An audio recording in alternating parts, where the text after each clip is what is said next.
노년에 우리가 꼭 지킬 것이 있다. 유튜브를 보니까 노년에 꼭 지켜야 할 것을 몇 가지를 얘기했어요. 노년에 뭘 첫째로 지켜야 되느냐? 노년에 돈을 잘 지키래요. 돈을.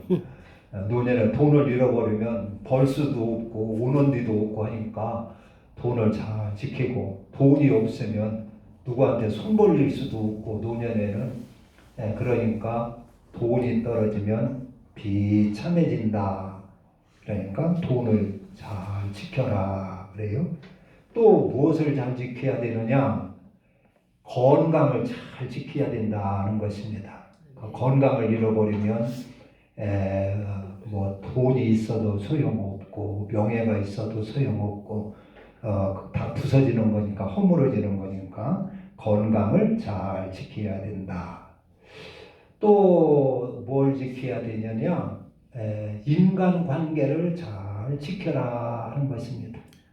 노년에는 자꾸 내 주위 사람들이 하나하나 사라지고 세상 떠나고, 그러니까 사람이 없으면 고독하다. 고독한 것도 우리가 참기가 어려운 것이다 하는 것입니다. 그러므로 내 주위 사람들과 다투지 말고, 맺히지 말고, 원한 맺지 말고 인간관계를 화목하게 잘 지켜야 된다 하는 것입니다.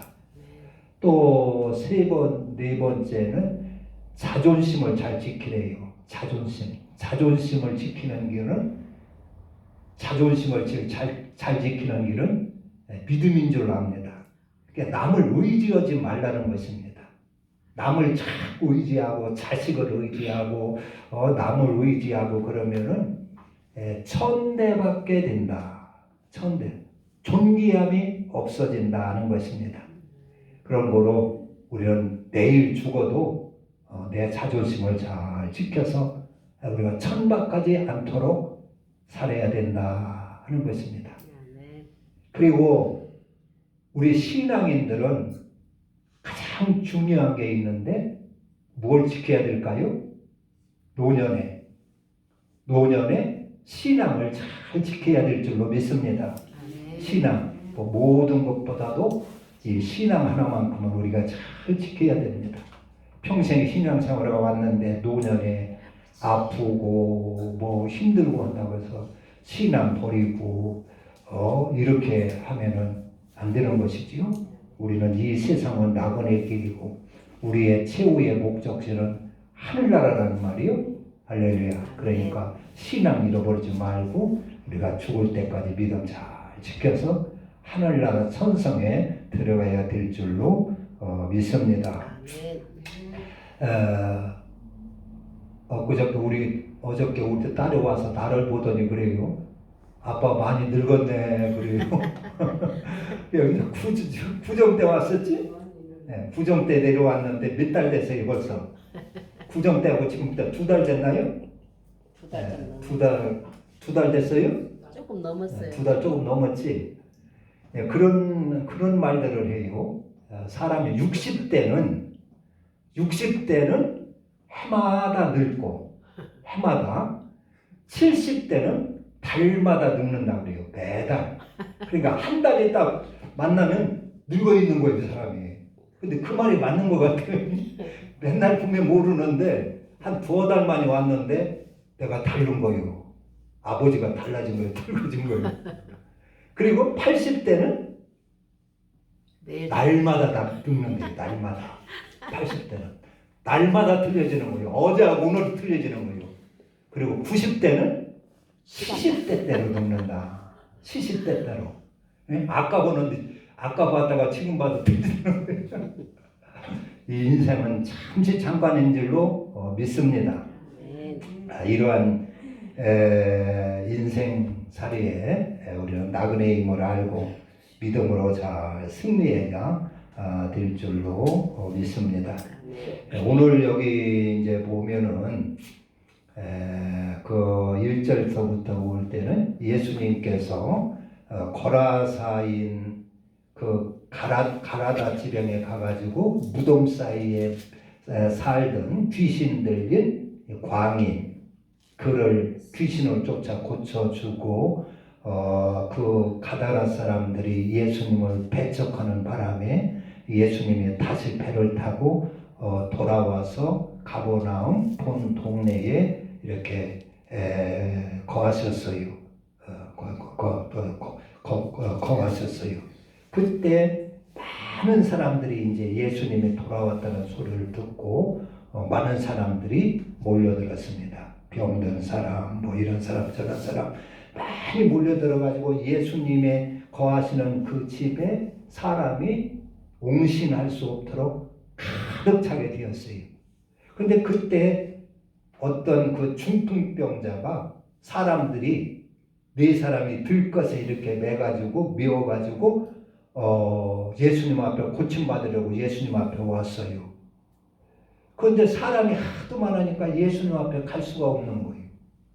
그래가지고 지붕 꼭대기에 올라가가지고 지붕 위로 올라가서 기왓장을 벗기고 구멍을 뚫어가지고 그 중풍병자를 예수님 앞에 달아드렸어요.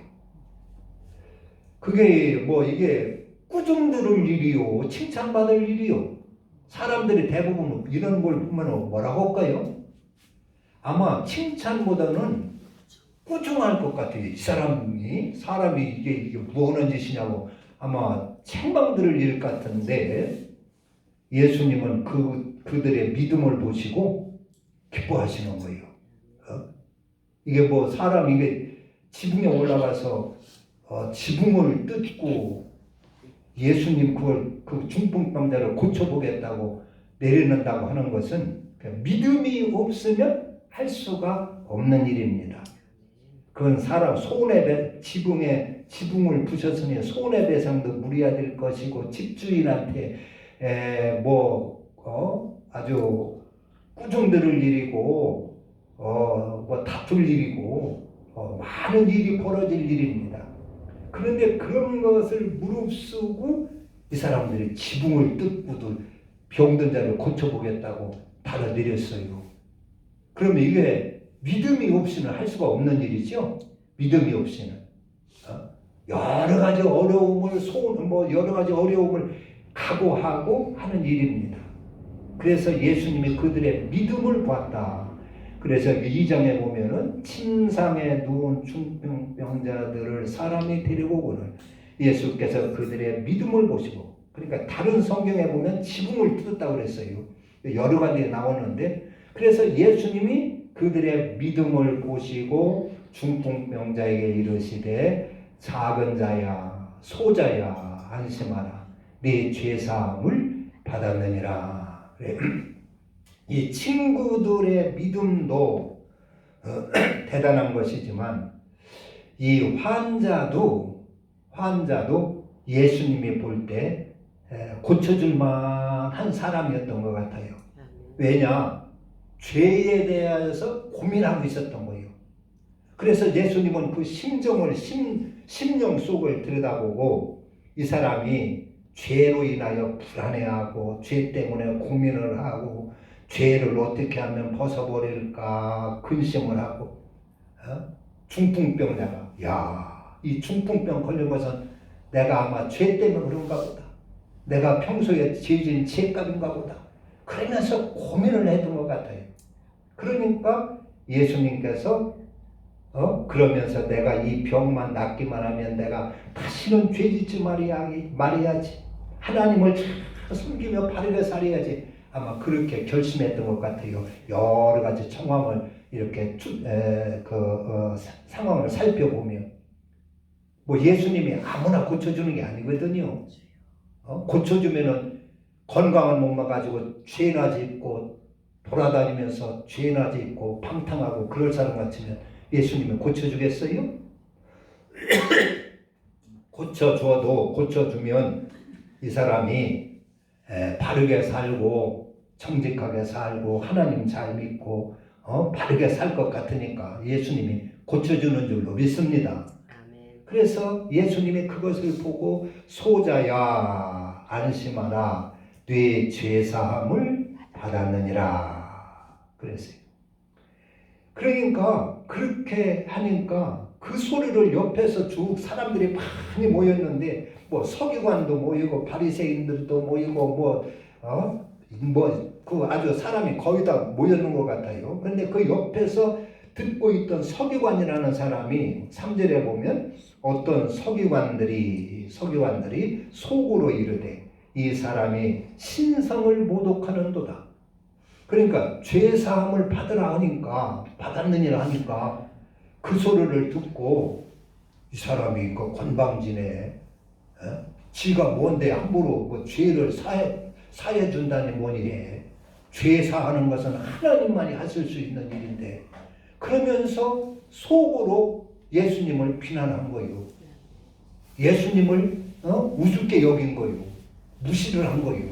그러니까 예수님께서 그걸 다 아시고 뭐라고 하셨느냐. 4절에 보면 예수께서 그 생각을 아시고 이르시되 너희가 어찌하여 마음에 악한 생각을 하느냐. 그러니까 이 병든 사람이 지금 이 병에서 고쳐보려고 이렇게 애를 쓰고 예수님도 그 병자를 고치려고 이렇게 애를 쓰는데 거기에 대해서 마음을 같이 해주고 병 낫기를 위하여 좀 이렇게 기도도 해주고 마음을 거기에 좀 붙여주는 것이 아니라 옆에서 그냥 비웃긴 하고 앉았다는 말이요. 그러니까 그게 예수님이 볼 때는 그 생각이 악한 거예요. 이게 사람의 귀한 일을 갖다가 우습게 여기고 사람을 존중하고 그러는 것이 아니라 사람을 우습게 여기고 하는 것이 악한 것입니다. 특별히 막 주워 패고 몽댕이로 치고 싸우고 그런 것도 악한 것이지만은 그러니까 사람을 존귀하게 여길 줄 모르고 무시하는 것이 악한 것이다 하는 것입니다. 악한 것이다. 그래서 예수님은 너희가 어찌하여 마음에 악한 생각을 하느냐. 내 죄사함을 받았느니라 하는 말과 일어나 걸어가라 하는 말 중에 어느 것이 쉽겠느냐. 어느 것이 쉬운 말이요? 일어나 걸어가라 하는 말이 쉬워요. 죄사함을 받았느냐 하는 말이 쉬워요. 쉬운 말은 네 침상을 들고 일어나 걸어가라 하는 말이 쉽지요. 그러나 예수님은 그렇게 쉬운 말을 하지 아니하고 네 죄사함을 받았느니라 하게 이렇게 한 이유는 6절에 보면 그러나 인자가 세상에서 죄를 사하는 권능이 있는 줄을 너희로 알게 하려 하노라. 죄를 사하는 권능은 하나님만 있지요. 그러니까 예수님께서 자신이 하나님이라 그런 얘기입니다. 내가 하나님을 너희들에게 증거하게 하기 위해서 그렇게 했다 그런 얘기입니다. 그러면 얼른 알아들어야 될 거 아니요. 바리새인 서기관들이 이분이 성경의 말씀대로 약속한 메시아구나. 그동안 여러 가지 이적과 능력도 봤어요. 지금 또 친히 말씀을 이렇게 하시는 거예요. 그러니까 이분이 메시아고 이분이 그리스도구나. 이분이 하나님의 아들이시구나. 이렇게 얼른 알아차리고 그 앞에 굴복을 해야 되는데 그렇지 않고 빈둥거리고 비웃고 우습게 여긴다 그런 얘기요. 하시고 그리고 중풍병자에게 말씀하시되 일어나 네 침상을 가지고 집으로 가라 하시니 그가 일어나 집으로 돌아가거늘. 그러니까 예수님이 네 침상을 들고 일어나 걸어가라. 네 죄사함을 받았느니라 하니까 그 꼼짝 못하고 손발이 다 굳고 오그라들고 해가지고 침상에 다시 들려가지고 나온 이 중풍병자, 도무지 살아날 것 같지 않았던 이 중풍병자, 도무지 건강이 회복될 것 같지 않았던 이 중풍병자가 예수님의 그 말 한마디에 손발이 쫙쫙 펴지고 생기가 돌고 오그라진 것이 다 펴주고 하면서 벌떡 일어나가지고 침상을 들고 가는 거예요. 얼마나 신기하게 났습니까? 여기서 보면은 죄사함을 받으면 병이 속히 나을 수 있다 하는 것을 알 수가 있어요. 소자야 안심하라 네 죄사함을 받았느니라. 그러니까 죄사함을 받으면 우리의 인생의 여러 가지 문제들이 속속히 풀어지는 줄로 믿습니다. 죄를 놔두고 하나님 앞에 막 기도를 해야 하나님은 죄인의 소리를 듣지 않는다 그랬어요.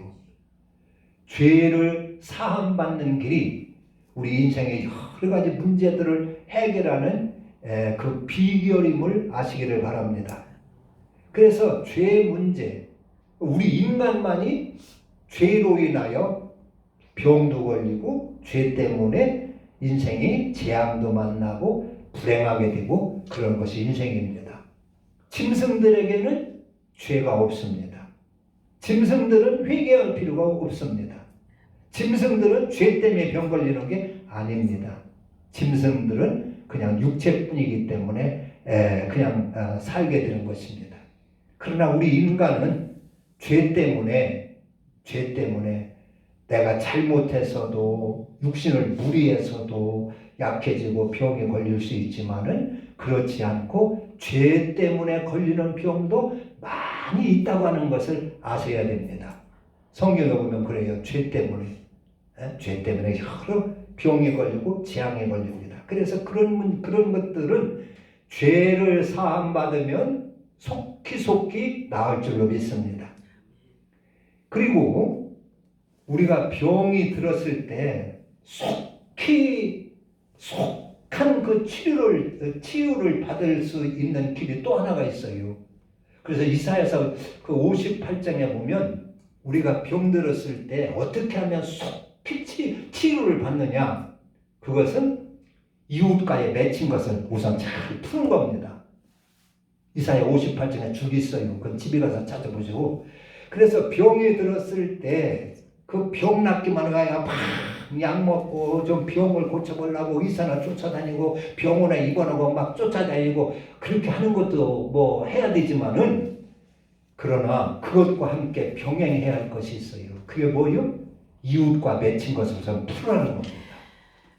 이웃과 원한 맺힌 것, 부부간에 맺힌 것, 이웃사람과 다투며 맺힌 것, 이런 것을 싹 풀으라는 것입니다. 그리고 또 하나는 네 옆에 있는 굶주린 사람이 있으면 먹을 것을 좀 양식을 주고, 헐벗은 사람이 있으면 좀 입혀주고, 목마른 사람이 있으면 좀 마시게 해주고, 그래서 어려운 사람을 잘 보살피고 선을 베풀라 하는 것입니다. 그러면 네 병의 치유가 속하게 치유가 될 것이라고 그랬어요. 이사야 28장에. 그리고 남을 결박한 걸 풀어주고, 엉매인 그 멍에줄을 풀어주고, 남을 얽매고 막 압박하던 것을 꺾고, 그러면은 치유가 속히 나타날 것이라고 했어요. 그러니까 나 때문에 이웃이 답답해하는 거, 그런 것이요 나에게 손해됩니다. 나 때문에 이웃이 답답하고, 나 때문에 이웃이 자유를 잃고, 나 때문에 이웃이 불편하고 그러면은요 그게 좋지 않은 거예요. 그런 것을 자유롭게 해주라는 겁니다. 그런 걸 다 풀어주고, 멍에줄을 풀어주고, 얽매인 거 풀어주고, 아주 그들이 행복하게 편안하게 살게 해주라는 것입니다. 그러면 네 기도도 하나님 앞에 상달이 잘 되고, 하나님 앞에 하나님 주여 도와주세요 하면 하나님이 속히서 그 응답해주고, 네 병도 속히 치료될 것이라고 그랬어요. 할렐루야. 그래서 우리가 병 고칠 때도 이렇게 선한 일을 베풀며 우리가 치료를 같이 겸할 때 아주 하나님이 긍휼히 여기 주셔가지고 치유의 은혜를 베풀어 주시는 줄로 믿습니다. 그래서 죄 문제를 해결하고 하나님 앞에 죄, 그래서 내가 이 병을 고침받으면 다시는 이제 죄짓지 않고 하나님 앞에 바로 살아야 되지. 하나님의 말씀대로 바로 살아야 되지. 내가 의롭게 살아야 되지. 그런 결심이 필요합니다. 어떤 분은 그래요. 왜 이렇게 아픈가? 이 병 나았으면 먹을 거라 좀 실컷 먹어봐야 되지. 이 병 고쳐주면 내가 좀 여행이나 실컷 다녀봐야 되지. 그런 사람이 있어요. 그건 믿지 않는 사람이야. 그런 소원 가질 수도 있지만은, 그러나 하나님 앞에 우리가 병을 하나님의 은혜로 치유받으려면 내가 당장 병 고침 받으려고만 몸부림을 칠 게 아니라 내가 이후에 병을 나으면 내가 어떻게 살 것이다. 그래서 하나님 앞에 영광 띠게 살고 하나님 앞에 여러 사람 앞에 의롭게 살고 덕스럽게 살게 할 때 하나님이 이 녀석 고쳐주면은 괜찮겠구나 생각이 드셔가지고 쉽게 고쳐주실 줄로 믿습니다.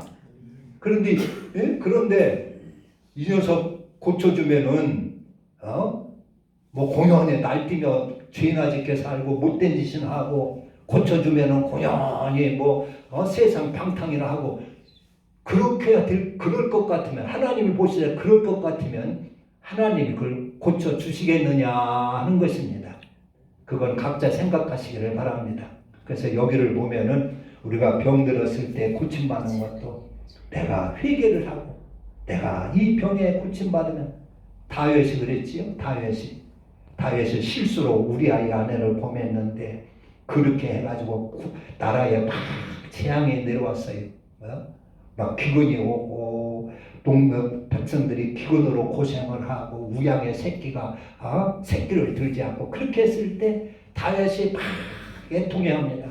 하나님 내가 잘못했습니다. 나는 이거 고쳐주면 다시는 그러지 않고 백성들을 위로하며 백성들의 상처를 내가 더듬어주며 위로하며 이렇게 살겠습니다. 해가지고 그 후에 그런 결단을 하나님 앞에 보이니까 하나님께서 그의 제사를 받으시고 그리고 그 국가의 재앙을 치료해 주신 줄로 압니다. 주님께서 거두어 주신 줄로 압니다. 그래서 이런 여기 중풍병자 그래서 병을 우리가 고침받는 그런 속히 고침받는 그런 비결들. 그래서 이렇게 중풍병자가 나섰는데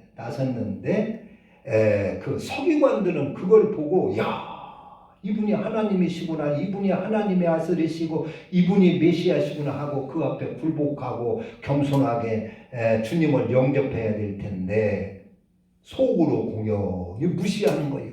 이 사람이 신성을 모독하네. 여기 서기관이나 또 여기 바리새인들은 또 어떻게 해요? 그 9절서부터 보면 그렇게 해서 이제 예수님께서 그거를 떠나가지고 이렇게 길을 가다가 세관에 앉은 마태라고 하는 사람이 있어요. 세관 말하자면 세무 공무원입니다. 세무서장이나 마찬가지예요. 그를 보고 예수님께서 나를 따르라고 그랬어요. 이 세리는 유대인들이 죄인 취급을 하는 자입니다. 그래서 같이 밥도 안 먹고 같이 교제도 않고 상대도 않는 죄인 중에 죄인으로 여기는 사람이 세리입니다. 그런데 예수님께서 그 세리를 나를 따르라 제자로 부르시는 거예요. 그러니까 이 마태가 기뻐가지고 그냥 세리 그 세무 공무원 그 좋은 그 돈박석 자리를 다 내던지고 주님을 따르는 거예요. 그리고 기뻐가지고 자기네 집에서 잔치를 벌였어요. 큰 잔치를 벌였어요. 그러니까 세리니까 그 친구들이 다 세리들이죠.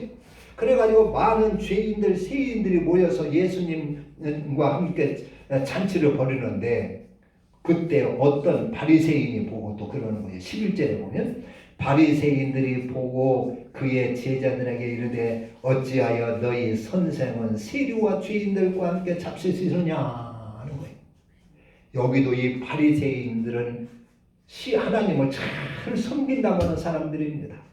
여기 서기관이나 바리새인들은 하나님을 잘 섬기는 사람이고 율법을 잘 지킨다고 하는 사람들이고 그뿐만 아니라 이들은 백성에게 율법을 가르치고 하나님의 섬기는 법을 가르치고 지도하는 자들입니다.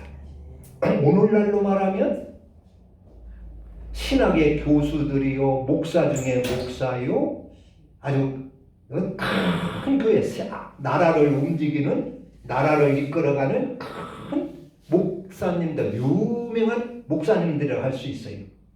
그런데 이들이 예수님을 보고 예수님을 알아보지를 못하는 거예요. 예수님을 영접하지를 못하는 거예요. 따르지를 못하는 거예요. 어떤 중풍병자라고 하는 그 불쌍한 사람은 그들을 예수님을 영접하고 병고침을 받고 이 자기들이 죄인이라 하는 이 세리 마태는 예수님을 영접하고 부름받고 그걸 기뻐해가지고 큰 잔치를 벌이고 또 쭉 내려가면 여기 27절에는 어떤 소경이 또 예수님을 알아보고 다윗의 자손 예수여 나를 불쌍히 여겨주소 하면서 예수님을 영접해가지고 고침을 받고 이렇게 하는데, 그런데 정작 그 예수를 바로 알고 영접하고 예수님을 영접하고 따라야 할 이 서기관들 바리새인이라고 하는 사람은 예수님을 우습게 여기고 무시하고 천대하고 그러는 것이. 그러니까 이게 그러면서 이들이 하나님의 아들이라고 하는, 하나님의 일꾼들이라고 하는 거예요. 하나님을 만났는데도 하나님인 줄 알지 못하고, 메시아를 만났는데도 메시아인 줄 알지 못하고 하는 그 검은 눈 가지고, 봉사 같은 눈 가지고 내가 최고네, 내가 최고네, 하나님을 제일 잘 섬기는 사람이네, 그러면서 백성들의 지도자로 앉아 있는 거예요. 하나님 주님을 만나지 못하는 거예요. 불쌍한 사람, 사람들의 죄인 취급하는 그런 사람들은 예수님을 보고 믿음으로 병도 고치고 주님을 영접하고 따르는데, 벌떡 일어나서 따르는데, 정작 예수님을 보면은 참 영접하고 받아들이고 뭐 증거하고 사람들한테 막 알리고 해야 할 이 바리새인들, 서기관들, 이들은 그 예수님을 볼 줄을 모르는 거예요. 볼 줄을 모르는 거예요. 우리는 예수님을 만나고 그분을 믿을 수 있고 따를 수 있고 그분의 부름받고 따를 수 있는 것이 최고의 복인 줄로 믿습니다. 아마 오늘날도 아마 비슷하지 않을까 생각합니다. 아주 오늘날 우리나라 형편도 이때와 비슷하지 않을까.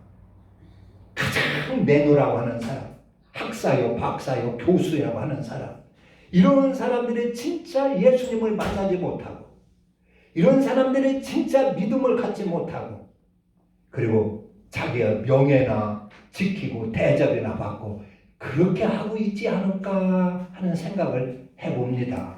아마 비슷하리라고 생각을 합니다.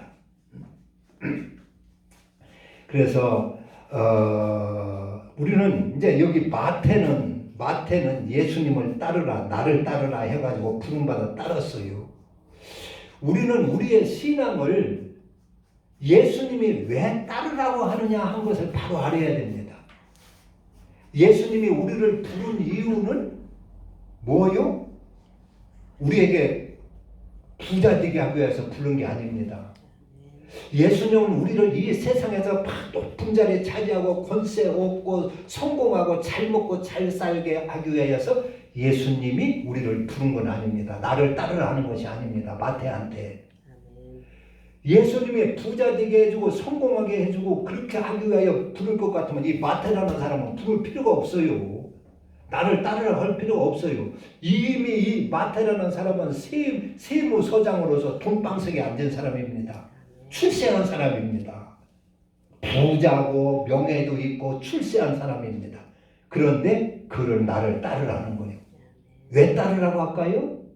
야, 너 거기 있어가지고는 구원받지 못하고 거기 있어가지고는 영생 얻지 못하고 하니까 나를 따르라 하는 것입니다. 예수님은 왜 우리를 따르라고 부르시느냐? 그것은 우리를 연단해가지고 시험을 치르고 연단하고 단련하고 훈련을 시켜서 우리를 하나님의 자녀 만들기 위하여 따르라 하는 줄 믿으시기 바랍니다.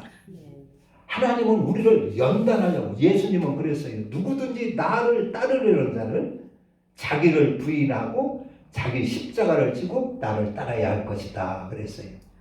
예수님은 우리를 예수 믿게 하는 것이 세상에서 잘 먹고 잘 살게 하기 위하여 부른 것이 아니라고 하는 것을 아시기를 바랍니다. 세상에는 많은 종교가 있어요. 우리 기독교를 떠난 다른 모든 종교의 공통점은 뭐냐? 그것은 사람들이 잘 먹고 잘 살기를 원해요. 고생하지 않고 편하고 아주 부자 되기를 원하고 성공하기를 원한다는 말이에요.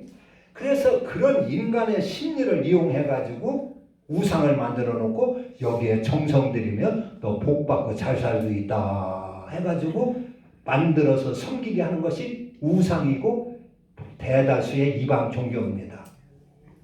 이방의 종교는 사람들이 잘 먹고 잘 살고 부자 되고 출세하기를 바라는 그 소원에 그것을 이용을 해가지고 부처를 하나 만들어 놓고 산당을 하나 지어놓고 사당을 하나 만들어 놓고 그리고 여기에 정성 들이고 하면은 너희가 잘 먹고 잘 살 수 있다, 소원 성취할 수 있다, 부자 될 수 있다 해가지고 사람을 끌어모아서 거기에 무조건 그러니까 섬기게 하는 것이 세상의 대다수의 종교고 우상 숭배하는 것입니다.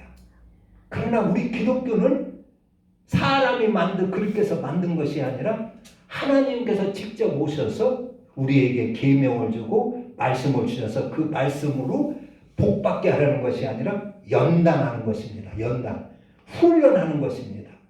학교에 들어가서 학생들이 공부하는 것처럼 하나님의 계명으로 그 계명을 받아서 훈련하는 것입니다. 그래가지고 그 목적은 뭐예요? 우리로 하여금 죄를 다 버리고 하나님의 형상으로 희복을 해서 하나님 자녀 만들기 위하여 우리를 부르시는 것입니다.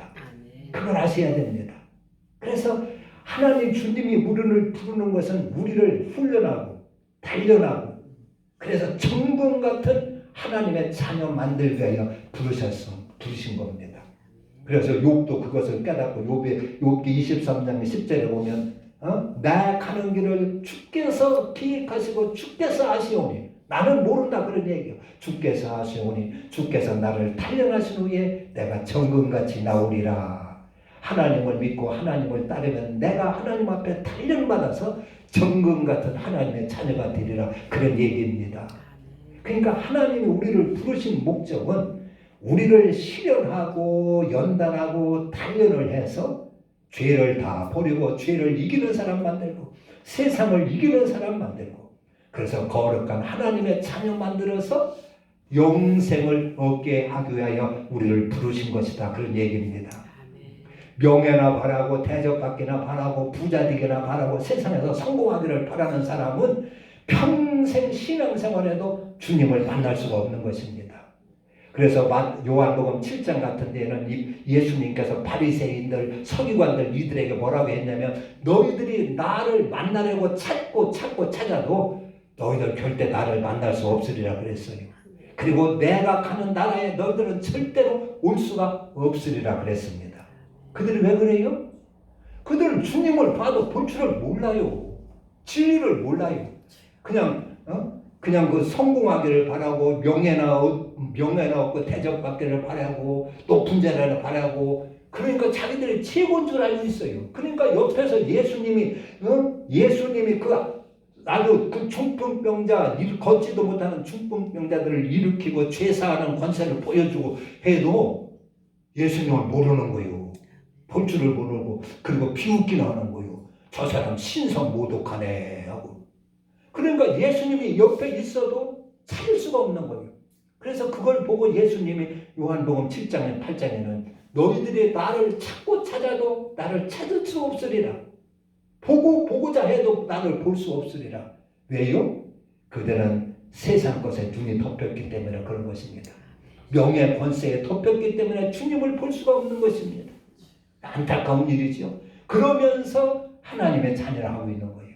하나님의 종이라 하고 있는 거예요. 오늘날 이와 같은 일이 없겠어요? 아마 이와 같은 일이 많이 있을 것입니다.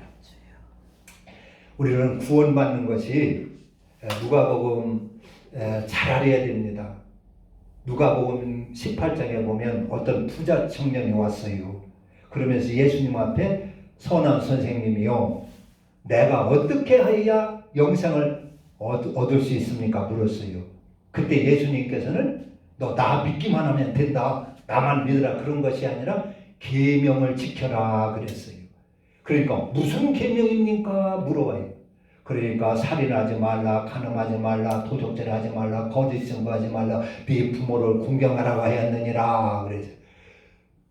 주여, 그것은 제가 어릴 때부터 부모님께 잘 철저하게 배우고 어릴 때부터 배우고 해가지고 잘 지키고 지금까지 지켜왔습니다.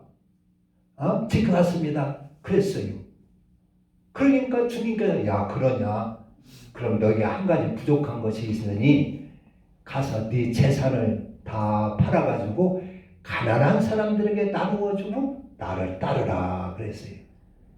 나를 따르면서 나를 따르라는 말은 오늘날로 말하면 하나님 말씀을 영접해가지고 그 말씀대로 살아라 그런 얘기입니다. 그래서 그 나를 따르면서 연단 받으라 하는 것입니다. 훈련 받으라 하는 것입니다. 단련을 받으라 하는 것입니다. 하나님의 자녀다운 사람이 될 수 있도록 단련을 받으라 하는 것입니다. 그런데 이 사람이, 이 청년이 돈이 많은 거로 돈 때문에 돈이 아까워서 그걸 못하는 거예요. 그래가지고 돌아가는 거예요. 그러니까 예수님께서 그 뒷모습을 보고 부자가 천국에 들어가기가 약대가 바늘귀로 들어가는 것보다 더 힘들구나 그랬어요. 그러니까 이 사람, 우리가 볼 때는 그런 사람이 천국 안 가면 누가 갑니까? 어릴 때부터 부모께 효도하고 뭐 율법 잘 지키고 어릴 때부터 간음하지도 않고 도둑질하지도 않고 살인하지도 않고 율법 잘 지켰어요. 안식일 잘 지키고 헌금 생활 잘하고 11조를 잘하고 그렇게 했어요. 그러면 이 사람 우리가 볼 때는 100% 천국 가야 할 사람 아닙니까? 오늘날 그것보다 더 신앙생활 잘한다 할 사람이 과연 얼마나 있겠습니까? 그런데 예수님은 그 뒷모습을 보고 부자가 천국 가기가 약대가 바늘귀 들어가는 것보다 더 어렵구나 그랬어요. 예수님 올 때 그 천국 못 간다 그런 얘기요. 구원받을 수 없다 그런 얘기입니다. 구원은 어떻게 받아요? 하나님 말씀으로 하나님의 형상으로 훈련을 받는 것이라 그런 얘기입니다. 그래서 이웃을 사랑할 수 있는 사람이 되어야 된다 그런 얘기예요. 율법만 잘 지킨다고 네 혼자 신앙만 잘 지킨다고 그것은 부족하다 그런 얘기입니다. 이웃은 그러니까 율법과 선지자의 대강령이 뭐예요? 하나님을 사랑하고 이웃을 사랑하는 것입니다. 우리는 남은 생에 이웃과 내층을 다 부르시고 그리고 이웃을 사랑하며 살 수 있는 사람이 되어야 됩니다. 그럴 때 병도 속히 나을 수 있고 기도하면 하나님이 잘 들어주시고 응답해 주시는 줄로 믿습니다. 맺힌 거 다 풀고 이웃에 나 때문에 답답하고 나 때문에 불편해하고 하는 거 다 풀어주고 나 때문에 오히려 더 편안하게 해주고 덕스럽게 해주고 그래야 될 줄로 믿습니다. 그게 하나님의 성품입니다. 그게 하나님의 형상입니다. 그래서 그것을 회복할 때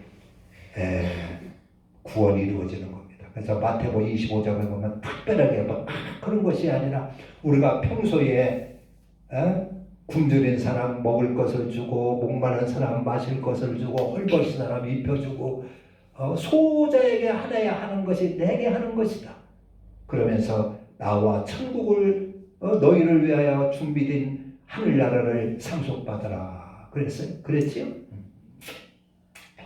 여기 참 안타까운 것은 여기 서기관들, 바리새인들 이들은 예수님을 눈앞에 보고도 예수님을 볼 줄을 모르고 따를 줄을 모르고 영접할 줄을 모르는 거요. 불쌍한 소경도 예수님을 알아보고 고침받고 예수님을 따르고 죄인이라고 여기는 세리도 예수님이 부르니까 감사하게 달려나와 따르고 믿음으로 이렇게 중풍병자도 믿음으로 고침받고 이렇게 하는데 내노라 하는 사람들 그 아주 유명한 그 바리새인들 서기관들이 예수님을 알아보지를 못하는 것입니다. 그래가지고 명예나 지키려고 하고 대접받으려고 하고 그리고 멸망받는 것을 여기서 봅니다. 예수님을 만나가지고 믿음을 얻고 따르는 것은 큰 축복을 받는 것입니다. 할렐루야. 그러나 여기 바리새인들 서기관처럼 예수님을 보고도 믿음을 얻지 못하고 예수님을 무시하고 하는 것은 그것은 영생을 발로 차버리는 것이고 하나님이 주시고자 하는 축복을 발로 걷어 차버리는 것과 똑같은 줄로 믿습니다. 할렐루야. 기도합니다.